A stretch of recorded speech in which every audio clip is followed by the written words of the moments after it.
Olá, sejam bem-vindos e vamos à receita.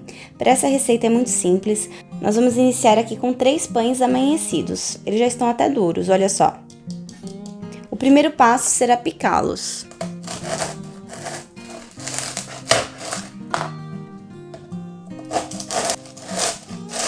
Pique o pão mais ou menos nessa espessura. E agora reserve.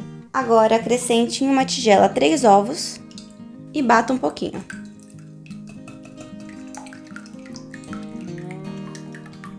Acrescente aqui meia colher de chá de sal, 4 colheres de sopa de farinha de trigo, 1 colher de sopa de salsa e misture. Agora acrescente aqui 100 ml de leite,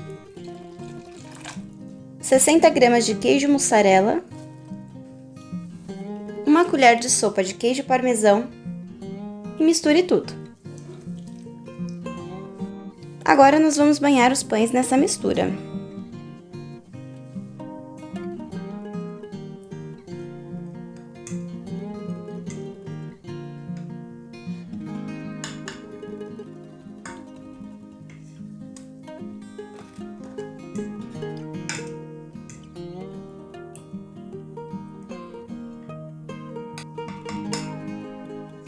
Aqueça uma frigideira e adicione 2 colheres de sopa de óleo.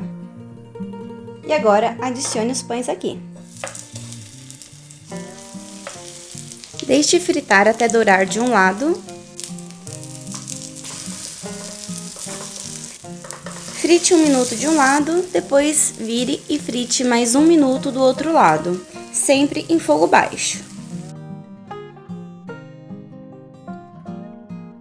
Tampe e aguarde mais 1 minuto para garantir que ele cozinhe bem.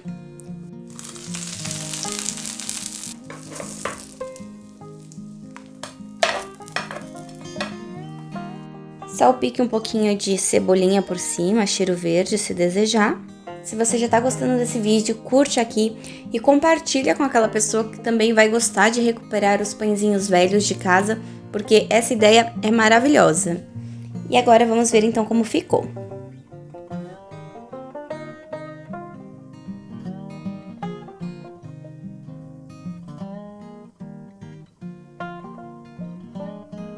Maravilhoso, né? Me fala aqui o que você achou dessa maneira de reaproveitar os seus pãezinhos.